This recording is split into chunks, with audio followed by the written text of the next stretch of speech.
నమస్కారం గురుగారు. ఆశీర్వచనమమ్మ. గురుగారు, పసుపు, కుంకుమ చేయి జారితే అరిష్టం అంటారా? అసలు ఇది దేనికి సంకేతం? శ్రీ మహాగణాధిపతయే నమ. ఐం మహాసరస్వత్యే నమ. శ్రీ లలితాంబికాదేవియే నమ. మనుషులకు ప్రతిదీ అనుమానమే. ఏ చిన్నది జరిగినా భయపడతామా అని.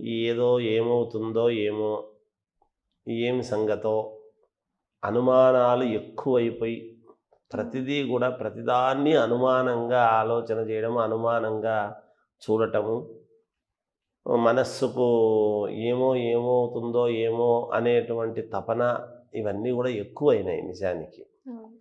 పసుపు కుంకుమ చేజారి కింద పడిపోతే అరిష్టమా అనేటువంటిది మనకందరికీ తెలుసు. అయినా పసుపు కుంకాలు ఎప్పుడూ కూడా లక్షణకరం, ఐశ్వర్యప్రదం. ఇవి రెండూ కూడా పసుపు కుంకుమ శుభానికి సూచన. అవును.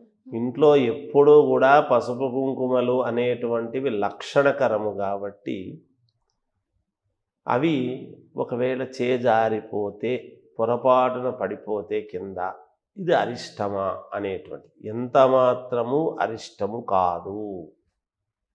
అయితే మనము ఒక కార్యక్రమం చేస్తున్నాము, శుభకార్యము మనము తీసుకొస్తున్నాము. చాలా జాగ్రత్తగానే తెస్తాం. తెస్తూ ఉన్నప్పుడు ఎవరో పరిగెత్తుకుంటూ వచ్చి తగలటమో చేయటమో ఏదో జరుగుతుంది. ఇంకా ఆ వేదిక దగ్గరికి రాకనే, ఏది మనం శుభకార్యము జరిగేటువంటి వేదిక దగ్గరికి రాకనే వస్తూ ఉన్నప్పుడు ఏదో చేజారడము, లేకపోతే ఎవరో తగలటం వలన, ఏదో ఒక దాని వలన కొంత జరుగుతుంది. అది అరిష్టము కాదు. అయితే మనము మంగళకరమైనటువంటి స్త్రీలకు బొట్టు పెడుతూ ఉన్నప్పుడు జారి కింద పడిపోవటము కానీ ఏమ్మా, అలాగే అక్కడ శుభకార్యము జరుగుతూ ఉండేటువంటి సమయములో పీటల మీద ఉన్నటువంటి వ్యక్తులు ఎవరికైనా ఇస్తూ ఉన్నప్పుడు చేజారిపోతే ఇలాంటి సమయాల్లో కొంచెం అరిష్టముగా భావించాలి.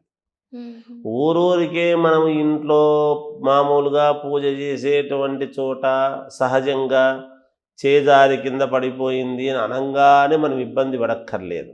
సహజంగా చేజారి ఉంటుంది.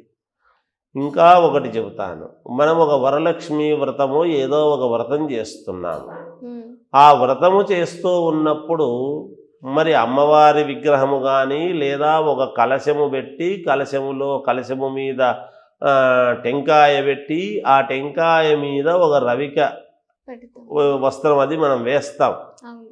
వేస్తూ ఉన్నప్పుడు ఆ టెంకాయకు గనక మనం బొట్టు పెడుతూ ఉన్నప్పుడు కానీ, కలశానికి బొట్టు పెడుతూ ఉండేటువంటి సందర్భంలో కానీ ఇది ఏమైనా కాస్త కింద పడి ఇదయిందంటే కొంచెం అరిష్టము అని చెప్పవచ్చు. అరిష్టం అనేటువంటి మాట ఎప్పుడు జరిగితే వస్తుంది, ఎప్పుడు జరిగితే రాదు అనేటువంటి దానికి చాలా ప్రామాణికాలు ఉన్నాయి.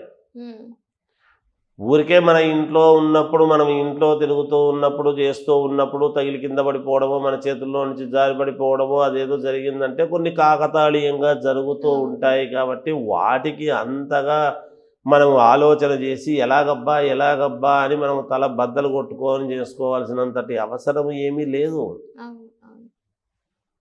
ఎప్పుడూ కూడా పసుపు కుంకాలు ఇప్పుడు ఇట్లాంటి సన్నివేశంలో గనక జరిగితే అది అరిష్టముగా మనము భావించాలి. ఎందుకు అలా జరిగింది అనేటువంటిది ఒక్కసారి మనం చూసుకోవాలి. దేనివల్ల ఏమి అనేటువంటిది మనం ఆ సందర్భంలో ఏదైనా అశుభము జరగబోయే ముందు ఇలాంటివి కొన్ని జరగడం అనేటువంటిది సహజం. అంటే గుర్తు చెయ్యటము, ఫలానా ఇబ్బంది రాబోతుంది మీకు అనేటువంటిది ముందే తెలియజేయడం అనేది ఉంటుంది దీనివల్ల. అందువలన పసుపు కుంకాలు కింద పడకుండా జాగ్రత్తగా చూసుకోవాలి అనేటువంటి విషయం. ఇది సంగతి. దాని యొక్క సారాంశము కింద పడితే ఏమిటని పడినాయని అనగానే హైరాణ పడిపోయి అబ్బా పడిపోయినాయని మనం ఏం బాధపడక్కర్లేదు ఇంట్లో.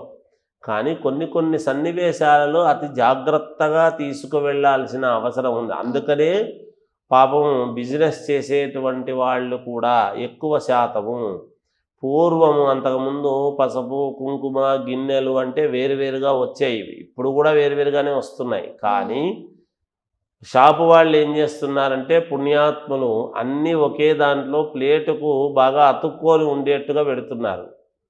అందుకే ఎలాంటి ఇబ్బంది ఉండకుండా టపామని కింద పడిపోకుండా ఒకవేళ ప్లేట్లోనే పడితే ప్లేట్లోనే ఉంటుంది తగిలినా అని, అదొకటి మంచి పనే చేస్తున్నారు షాపుల వాళ్ళు కూడా. అందుకని దీని గురించి ఏమి ఇబ్బంది లేదు తల్లి, ఏమీ అరిష్టము కాదు. ఇగో ఈ సందర్భాలలో గనక ఏదైనా ఇబ్బంది జరిగితే దాన్ని మనము అరిష్టముగా భావించాల్సి వస్తుంది కాక. జయోస్తు. చాలా చక్కగా వివరించారు గురుగారు, ధన్యవాదాలండి. జయోస్తు. అంతుచిక్కని రహస్యాలు, మరెన్నో మనకి తెలియని పురాతన కట్టడాలు, వాటి వెనక దాగిన నిజాలు, పూర్వీకుల ఆచారాలు, మరెన్నో మూఢ విశ్వాసాలు, ఇలా కాలగర్భంలో కలిసిపోతున్న రహస్యాల కొరకు సబ్స్క్రైబ్ చేయండి రహస్యవాణి ఛానల్.